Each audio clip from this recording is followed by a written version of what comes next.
I can only imagine how difficult it's going to be to say goodbye to the characters, and you know, they've obviously, bits and pieces have you kind of taken them in, and I'm just curious, like what are you really going to miss about the characters? Like, is there any one certain thing that you really find a lot of joy in?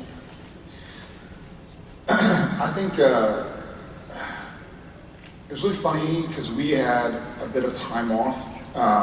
You know, we finished filming on March 26th and had our wrap party and went to Europe and Australia. And I think it was sort of, I still was sort of in season mode, you know? And then we got to the upfronts in New York. And when I had a question maybe similar, and it occurred to me, and it occurred to Jensen as well, so I think once we both of us, I'm not saying goodbye to this character. He'll forever be a part of my life. You know, I'll always know Sam, and he'll always have been some part of me, immeasurable, I'm sure. But yeah, hopefully I'm saying see you later. You know, because I think there are parts of Jared that were affected by Sam and what Sam went through, who he was, who he is. It's too early in the morning to cry, so I'll stick with that. You quit on us today, there will be no tomorrow. You tell me you don't know what else to do. I don't either, Dean. Not yet. But what you're doing now, it's wrong. It's quitting. I mean, look what just happened. Donatello never quit fighting, so we could help him because he never gave up. I believe in us, Dean.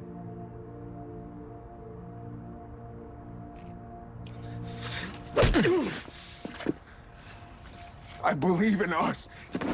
Hey!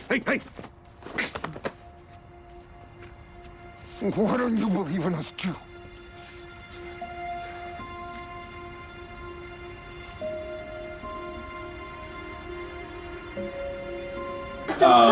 Yeah, I echo that as well. I don't think these characters are ever going to, I don't think we'll ever say goodbye to them. I think they are, they're kind of woven into the fabric of our makeup and who we are as individuals. And I think for many years we have pulled on aspects of our own personalities and our own selves to craft this character. Right.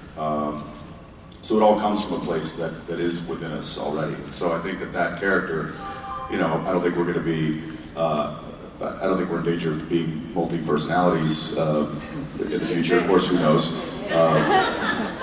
My wife has said to me several times, like, why are you talking like Dean?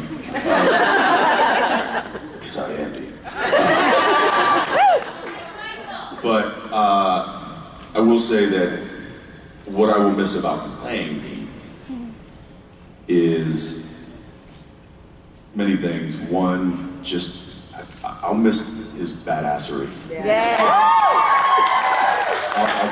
I will, because, you know, as a functioning person of society, you don't really get to do the things that Dean does. That's right. And I will miss, you know, walking in with all the confidence in the world and lopping a vampire's head off, or, you know, throwing the 67 Impala into a reverse 180, and like I'll miss those cool things that we get to do, and I know he will too. But I can always kick in a door. Yeah, I was just gonna mention that. But so with that, with the missing the badassery, I'll miss the humility that is also peppered in to these characters, and I think that's what makes them real to us.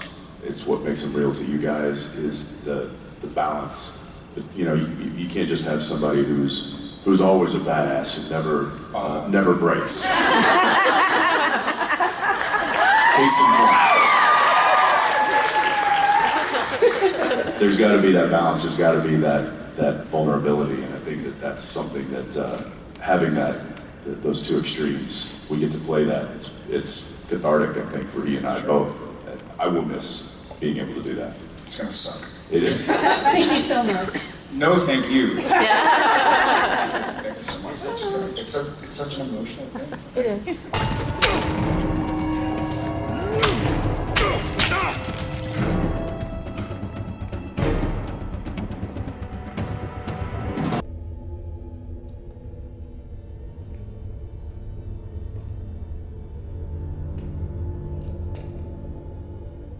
This is much bigger than you and me.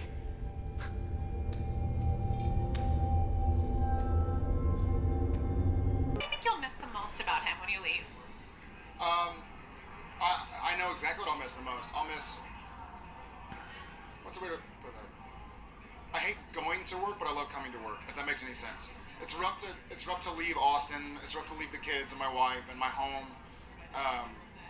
But then when you get to set and you get in your wardrobe and your hair and makeup and you rehearse your first scene, and then you go back to your trailer and you start getting, your wardrobe on or whatever. It's like, cool, like you're in the game, And I love working, I love acting, I love the family that we built. And over so long, it really has become a family because over 15 years, we've kind of cut the fat. Not, we didn't fire anybody, but if they didn't like being there, they move on. And so the people who are there want to be there. And we've known them for 15 years. We've seen births and deaths and divorces and marriages. I mean, I met my wife in season 4, right? And I have 3 kids. We have 3 kids. So much has happened. I feel such a deep connection with everybody. It's gonna be rough. Yeah. When you think of saying goodbye to your character in general, what about him do you think you'll miss? Jeez. I'm gonna be gone.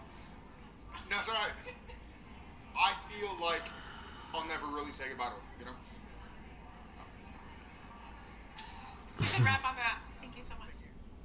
You can see, alright, so you can see there, Jared started breaking up at the end and started tearing up. He's not ready to say goodbye yet to Sam, like he said, and yeah, it's really tough, the whole ending thing, and we always knew this was gonna be tough for them and for all of us.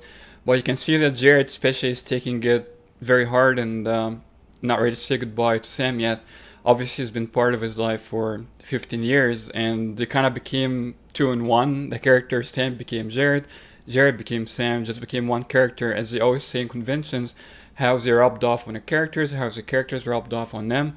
It's almost like they grew up together in those 15 years of, him playing Sam, Jensen playing Dean and all of that. They kind of became one person, essentially. They merged, kind of like how Robert Downey Jr. in Iron Man movies became Iron Man in the Marvel Universe, and he is Iron Man in real life. If you see his interviews, he is Iron Man. No one else can play him. The same thing for our boys, Sam and Dean, Jensen and Jared. Jensen and Jared are Sam and Dean, and no one else can ever play Sam and Dean except them, because it just became them in real life, essentially. Awesome. That's awesome. You're awesome.